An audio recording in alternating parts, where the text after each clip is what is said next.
படிச்சுக்கோங்கன்னு ஸல்லல்லாஹு அலைஹி வஸல்லம் சொல்லிட்டு போனாங்க இவங்கள்ட்ட இருந்து படிச்சுக்கோங்க. ஏன் காரணம் என்றால் ஒரு ஹதீஸ்ல நாயகம் ஸல்லல்லாஹு அலைஹி வஸல்லம் அன்னவர்கள் முஆத் ரலியல்லாஹு அன்ஹுவங்களை யமனுக்கு அனுப்பும்போது முஆத் ரலியல்லாஹு அன்ஹுவங்கள்ட்ட கேட்கறாங்க, முஆதே இப்ப நீங்க யமனுக்கு போறீங்க, பொறுப்பாளியாக நீங்க போறீங்க, உங்களுக்கு மார்க்கத்துல ஒரு பிரச்சனை வந்தால் என்ன செய்வீங்கன்னு கேட்டான்.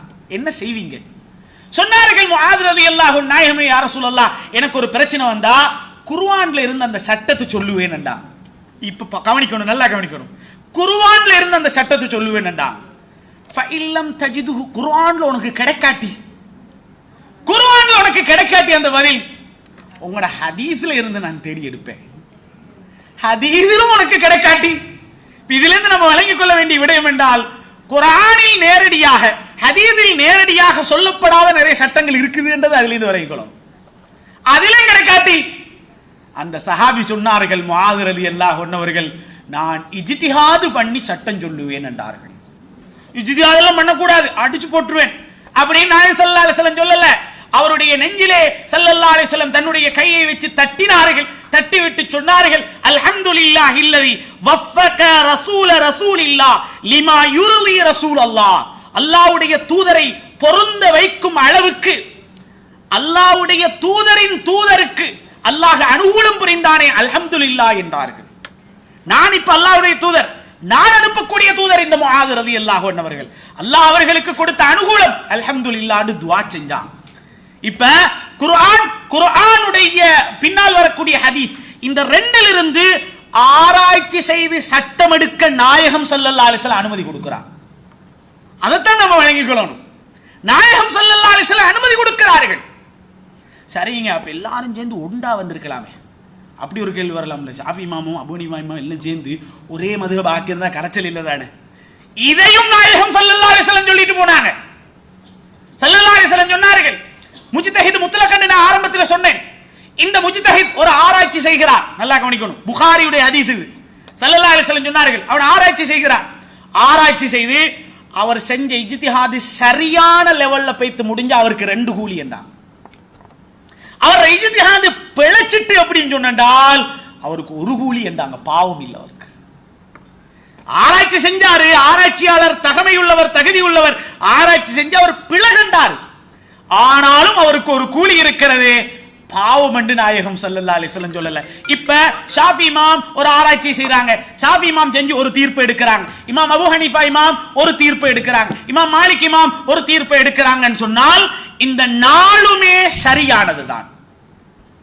நம்ம ஊர்ல ஒரு ஆள்கிட்ட இப்படி பேசிட்டு இருக்கும்போது கேட்டாங்க, ஹஸரத் எதுக்கு 4 மதுஹப் அப்படின்னு ஒரு கேள்வி கேட்டு போட்டு எப்படி வந்துருச்சு, எதனால வந்துச்சு, ஏன் வந்துச்சு என்ற ஒரு கேள்வி. நான் கேட்டேன், புகாரியை பெறட்டுங்க. புகாரியில நாயகம் ஸல்லல்லாஹு அலைஹி வஸல்லத்துடைய உதுவை பத்தி சில ஹதீஸுகள் வரும். ஒரு ஹதீஸ் புகாரியில வரக்கூடிய ஹதீஸ் எல்லாம் என்ன சஹீஹ். ஃபர்ஸ்ட் சஹீஹ் தானேங்க, சஹீஹ் தான். நாயகம் ஸல்லல்லாஹு அலைஹி வஸல்லம் உது செய்யும் போது ஒரு தடவை கையை கழுகினார்கள் என்றும் வருது. இன்னும் ஒரு ஹதீஸ் வருது, இன்னும் ஒரு தருவாயில 2 தடவை கழுகினாங்க என்னும் வருது. இன்னும் ஒரு தருவாயில 3 தடவை கழுகினாங்க வருது. புகாரியுடைய ஹதீஸ் 3. இப்ப இந்த 3இல் எது சரி என்று கேட்டு 3மே சரி. அப்ப 3 மதுஹப் இல்லையா? அதுவும் சரி என்றா அப்ப 1 தடவை கழுகினார்கள் என்ற ஹதீஸை எடுக்கலாம். 2 சரி என்றால் 2 தடவை கழுகினார்கள் என்பதை எடுக்கலாம். 3 தடவை கழுகினார்கள் சரி என்றால் இப்பொழுது 3 மதுஹப் உருவாகிவிட்டது. இது போலதான் உலகத்தில் அத்தனை மதுஹபுகளும் உருவாகியது என்பதை சொன்னதோட இது கரெக்டா தான் இருக்குது. அது மாத்திரமல்ல, மதுஹபுகளை வேண்டாம் என்று ஒதுக்கி ஒரு நிலைக்கு போனவர்கள் எல்லாம் இன்று எந்த லெவலுக்கு நாங்க போவோம், எங்க போய் சேருவோம் என்ற ஒரு நிலைமை தெரியாமல் இருந்து கொண்டிருக்கிறார்கள். அதனால இவர்களெல்லாம் பெற்றோர்கள் மூலமாக ஷாஃபி ஹனஃபி என்ற இந்த இமாம்களுடைய வழிகளை குர்ஆன் ஹதீஸுக்கு நான் சொன்னேன், யார் அள்ளி தந்தாலும் கிணத்திலிருந்து தான் தாராங்க, குர்ஆனையும் ஹதீஸையும் தான் தாராங்க. ஆனால் விளக்கமாக தருகிறார்கள், தெளிவாக தருகிறார்கள். தரக்கூடிய அந்த இமாம்கள் தந்த மதுஹபுகளை யார் தொட்டார்களோ, பெற்றார்களோ, கையில் சுமந்தார்களோ அவர்கள் ஒருபோதும் மோசமான வழிகளுக்கு சென்றவர்கள் அல்ல, நல்ல வழிகளில் இருந்து இருந்து அவர்கள் பாதுகாக்கப்பட்டவர்களாகவே இருக்கிறார்கள். அதனால தான் பார்க்கிறோம் இந்த 4 மதுஹபுடைய இமாம்கள் நாயகம் ஸல்லல்லாஹு அலைஹி வஸல்லம் சொன்னார்கள், உங்களுக்கு இந்த மார்க்கத்தை சொல்லக்கூடியவர்கள் யார் என்பதை நீங்க பார்த்துக்கோங்கன்னாங்கல்ல, தேடி பாருங்கள். இமாம் ஷாஃபி ரஹ்மத்துல்லாஹி அலைஹி என்பவர்களை பற்றி, இமாம் அபு ஹனீஃபா ரஹ்மத்துல்லாஹி அலைஹி என்பவர்களை பற்றி தேடி பாருங்கள். உலகத்தில் எவ்வளவு பெரிய அறிவாளிகளாக, பேணுதல் உள்ளவர்களாக, பக்குவம் உள்ளவர்களாக இருந்திருக்கிறார்கள். இமாம் ஷாஃபி ரஹ்மத்துல்லாஹி அலைஹி என்பவர்களை எடுத்துக்கொண்டால் எந்த அளவு ஒரு பேணுதல் அவர்களுடைய வாழ்க்கையில் இருந்திருக்கிறது. ஹராம் ஹலாலுடைய விடயத்தில் ரொம்ப பக்குவமாக இருந்திருக்கிறார்கள். தான் அவ்வளவு பெரிய ஒரு அறிவு கடலாக இருந்தும் தன்னுடைய பணிவுத்தன்மையை வெளிப்படுத்தி காட்டியிருக்கிறார்கள். எந்த அளவுக்கு என்றால், தனக்கு ஒரு சட்டம் தெளிவு வராத கட்டத்தில் என்ன செய்வார்கள், ஒரு பெண்மணி கிட்ட போவாங்க. ஷாஃபி இமாம் வயதான பெண்மணி நஃபீசத்துல் மிஸ்ரியா ரலியல்லாஹு அன்ஹா, அவங்கள்ட்ட போய் இதற்குரிய தீர்ப்பென்ன என்று கேட்டுவிட்டு வருவார்கள்.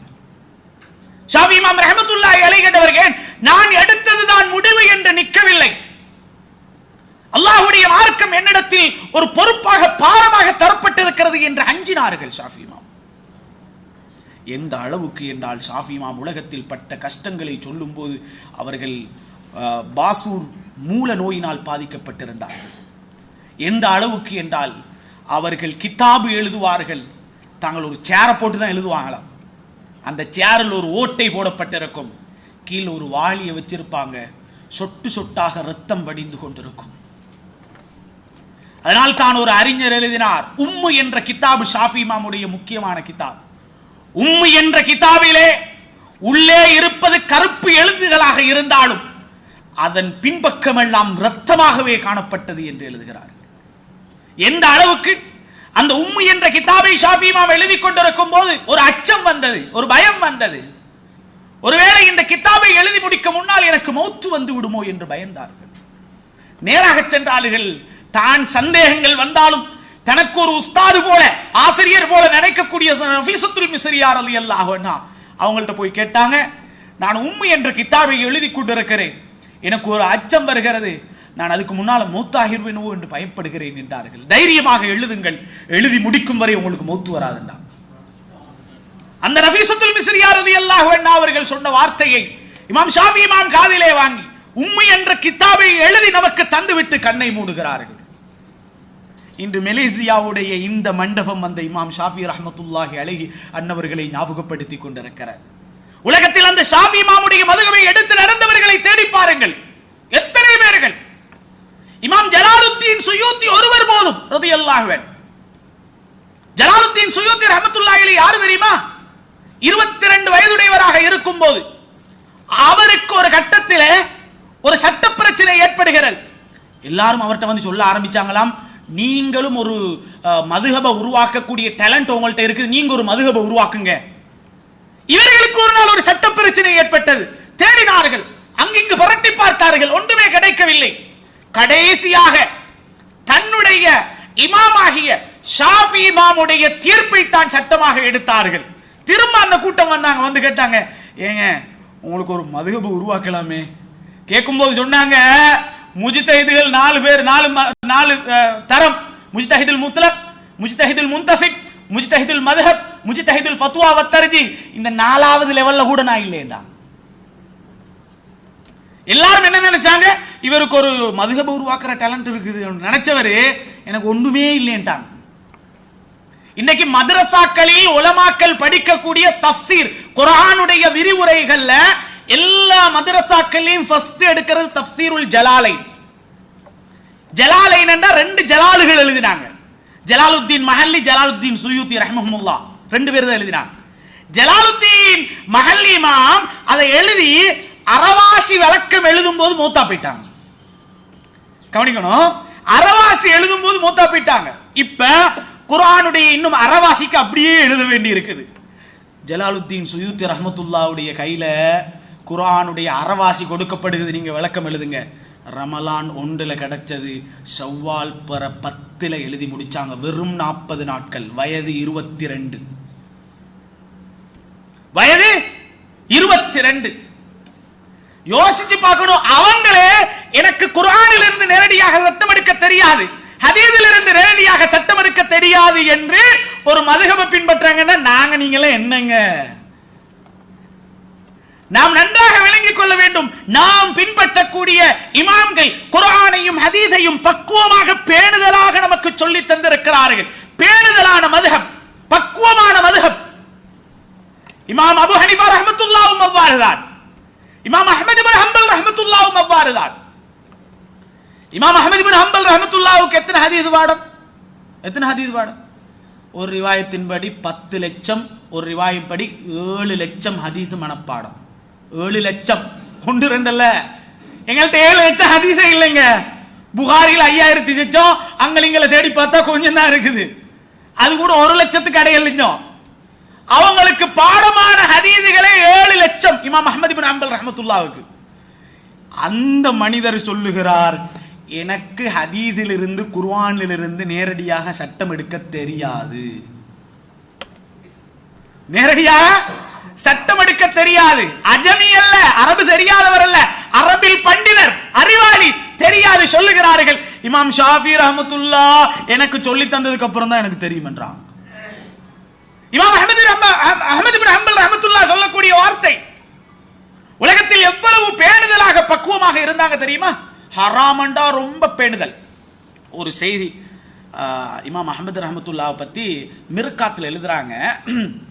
அவங்க எப்படிப்பட்ட பேணுதல் உள்ளவங்கண்டா, ஒரு தொழில், ஒரு பிஸ்னஸ் தாண்ட மகன்கிட்ட சொன்னாங்க, இந்த பிஸ்னஸ்ல நீ போய் சேராத அப்படின்னா, இந்த தொழில நீ போய் சேராத அப்படின்னா. அதுக்கப்புறம் மகன் போய் சேர்ந்துட்டாங்க அந்த தொழிலில். இமாம் அஹ்மத் ரஹ்மத்துல்லாஹ் மகன் போய் அந்த தொழிலில் சேர்ந்துட்டாங்க. சேர்ந்ததுக்கு அப்புறம் இமாம் அஹ்மத் ரஹ்மத்துல்லாஹ் மனைவி கிட்ட வந்து சொன்னாங்க, இந்த பாரு, என் புள்ளதான், இனிமேல் அவன் சம்பாரிச்சு கொண்டு வர சாப்பாட்டை எனக்கு தந்துறாரு. ஏன்னா அவன் சம்பாதிக்கக்கூடிய பணம் சுத்தமா ஹராம் என்று சொல்ல முடியாது. ஒரு சந்தேகமான ஒரு வியாபாரம் என்று வைங்களே, சந்தேகமான லெவல்ல உள்ளது. அப்ப சொன்னாங்க, இல்லைங்க, இனிமேல் அவன் ஏதாவது கொண்டு வந்துட்டா ஏன் சாப்பாட்டுல அதை கலந்துராத அப்படின்னாங்க. ஒரு நாள் மனைவி ரொட்டி சுட்டு இருந்தாங்களாம். இமாம் அஹ்மத் ரஹ்மத்துல்லாஹ் வீட்டுக்கு வந்தாங்களாம். வந்து கேட்டாங்க, எங்களை இந்த சாப்பாடு எல்லாம் உங்க சாப்பாடு தான், உங்கள எல்லாமே உங்கள் உள்ளதுதான், ஆனா இந்த தேங்காயை திருவுறதுக்கு மட்டும் திருவலை கிடைக்கல, திருவலை என்று சொல்லுவாங்கல்ல, இது கிடைக்கல, இதை மட்டும் என் மகன்கிட்ட வாங்கிட்டு வந்தேன்டா, இதை கொண்டு போய் கடல்ல போட்டுவான்டா. அது மட்டுமல்ல, இனிமேல மௌத்து வரைக்கும் எனக்கு மீனை தந்துராதேன்டாங்க. ஏன்னா அந்த ரொட்டியை மீன் தின்று இருக்கும். பேணுதலை பார்த்தீங்களா? சுபஹானல்லாஹ். சொல்லுங்களேன், நாங்க நீங்க எல்லாம் யோசிச்சு போட்டு இப்ப நான் சொல்லுவேன்னா, மலேசியால இலங்கையில ஏண்டா அப்படி ஒருத்தர் என்ன என்னால தேடி இருக்க முடியாது. நீங்க எல்லாம் யோசிச்சு பார்த்து மலேசியால என்ன அப்படி ஒருத்தர் இருந்த மாதிரி இருந்தாரு அப்படின்னு யாரையும் சொல்ல முடியாது. இவர்கள் தான் மதகபை உருவாக்கியவர்கள். பேணுதல் பக்குவத்தில் உச்சகட்டம். ஒரு செய்தி படிச்சங்க, ரொம்ப ஆச்சரியமாக இருந்தது. ஒரு நாள் இமாம் அஹ்மத் ரஹ்மத்துல்லாஹ் என்ன செஞ்சாராம், ஒரு ஊருக்கு போனாராம். நல்லா கவனிக்கணும், ஒரு ஊருக்கு போனாராம். இப்ப அந்த ஊர்ல இரவு நேரத்தில் போறாங்க. போனா பள்ளி மூடி வச்சிருக்கிறாங்க, பள்ளி மூடிட்டாங்க, யாரும் எடுக்க மாட்டாங்க. அதுக்கப்புறம் இமாம் அஹ்மத் ரஹ்மத்துல்லாஹ் பெரிய ஆளு, ஆனா அந்த பகுதியில் இருக்கிறவங்களுக்கு இவங்க தான் அஹ்மத் ரஹ்மத்துல்லாஹ்னு தெரியாது. போனாங்க, போய் கேட்டாங்க, பள்ளியில கொஞ்சம் தங்கிக்கலாமான்னு கேட்டாரு. பள்ளி வாசல்ல ஒரு பொறுப்பாளி நிக்கிறாரு. அதெல்லாம் முடியாதுங்க, ரொம்ப கட் அண்ட் ரைட்டான ஆள் அவர். அதெல்லாம் முடியாதுங்க, இங்க யாரும் இரவுல அனுமதி இல்லை, தங்குறதுக்கு யாரும் அனுமதி இல்லை. இல்லைங்க, எப்படியாவது அனுமதி தாங்களே அப்படின்னா. இல்ல முடியாதுன்னாங்க. நீங்க முடியாதுன்னா நான் இங்க தான் இருப்பேன், எனக்கு வேற எங்கேயும் போறது தெரியாது, நான் வெளியூருக்காரு. யார் இது? கேட்டு வாசல்ல நிக்கிறது யார்? இமாம் அஹ்மத் ரஹ்மத்துல்லாஹ். இப்ப இவரு நினைஞ்சாரு, நீ இங்க எல்லாம் இருந்தாண்டு போய் உன்னை கொண்டு போய் வெளியில எங்கேயா போட்டு வருவேன்னு சொல்லிட்டு இமாம் அஹ்மத் ரஹ்மத்துல்லாஹ் உட்கார்ந்துட்டாங்க. கை கிட்டால பிடிச்சி இழுத்துட்டு போக ஆரம்பிச்சுட்டார். அவர் தூர கொண்டே விட்டுட்டு வருவேன், இங்க எல்லாம் இருக்க கூடாதுண்டா. இத முன்னால ஒரு கடையில ஒருத்தர் ரொட்டி போட்டு இருக்கிறார், ரொட்டி செய்யறாரு, கடைக்காரர், ஹோட்டல்காரர். அவர் பார்த்துட்டே இருந்தார். ஐயோ பாவம், பள்ளியில் இடம் கொடுக்க மாட்டாங்க, அதனால பார்த்து கொஞ்சம் பேசி ஏதாவது பண்ணலாமே என்று கிட்ட வந்து, என்ன செய்தின்னு கேட்டாங்க. நான் வெளியூருக்கார, இந்த வந்தேன், பள்ளியில கொஞ்சம் அனுமதி கேட்டு தரமாட்டேன்ட்டாங்க, அதனால என்ன செய்யறதுன்னு தெரியாது. அப்ப அந்த ஹோட்டல்காரர் கேட்டாரு, எந்த வீட்டுக்கு வரீங்களான்னு கேட்டாங்க. சரி வாரேன், வேற வழி இல்லைங்க, எனக்கு பள்ளி விட்டா வேற வழி இல்லை, நீங்க கூப்பிடுறீங்க, உங்க வீட்டுக்கு வாரேன்னு. எனக்கு கொஞ்சம் வேலை இருக்குது, இதை முடிச்சுட்டு வீட்டுக்கு போயிடலாம்டா. சரி பரவாயில்ல, போயிடலாம். இமாம் அஹ்மத் ரஹ்மத்துல்லாஹி அலைஹி ஹோட்டல்ல உட்கார்ந்து இருக்கிறாரு. அவர் ரொட்டியை போட்டுட்டு இருக்கிறார். அவருடைய வாய் ஏதோ ஒன்றை சொல்லிக்கொண்டே இருக்கிறது, வாய் அசைஞ்சிட்டே இருக்குது. இமாம் அஹ்மத் ரஹ்மத்துல்லாஹ் கேட்டாங்க, அப்பா நீ கை வேலை நடந்து கொண்டு இருக்குது, ஆனா உன் வாய் அசைஞ்சிட்டே இருக்குது, என்ன செய்யறன்னு கேட்டாங்க. என் வாய் எப்பொழுதும் அஸ்தக்ஃபிருல்லாஹ் அல்-அலீம் என்று இஸ்திக்ஃபார் செஞ்சு கொண்டே இருக்கும். நான் அஸ்தக்ஃபிருல்லாஹ் சொல்லாத நேரமே இல்லை, சொல்லிக்கொண்டே இருப்பேன். இமாம் அஹ்மது ரஹ்மத்துல்லாஹி அலைஹி தான் அஹ்மது ரஹ்மத்துல்லாஹி அலைஹி என்று காட்டிக்கொள்ளாமல், சகோதரரே நீ இப்படி அஸ்தக்ஃபிருல்லாஹ் சொல்லிட்டே இருக்கிறியே, இதால நீ கிடைச்ச பாக்கியம் என்ன, நான் அதை படிக்கணும். அந்த மனிதர் சொன்னார், நான் இந்த அஸ்தக்ஃபிருல்லாஹை சொல்வதனால கிடைச்ச பாக்கியம் என்ன தெரியுமா? நான் அல்லாஹ்விடத்தில் எந்த துஆவை கேட்டாலும் அல்லாஹ் கபூலாக்கி தந்துருவான். சொல்லிட்டு அவர் சொன்னாரு, ஒரே ஒரு கவலை, நான் அல்லாஹ்விடத்தில் ஒரே ஒரு துஆ கேட்டேன், யா அல்லாஹ் இமாம் அஹ்மத் பின் ஹம்பல் என்று ஒருத்தர் வாழ்ந்து கொண்டிருக்கிறாரு, அவரை என் கண்ணுக்கு காட்டு என்று எத்தனையோ தடவை துஆ கேட்டேன், அது மட்டும் இன்னும் கபூலாகல்ல. சொன்னார்கள், நான் தான் அஹ்மத் பின் ஹம்பல் என்றார்கள். தன்னை பார்ப்பதை பாக்கியமாக நினைத்தவர்கள் அந்த மனிதர்கள்.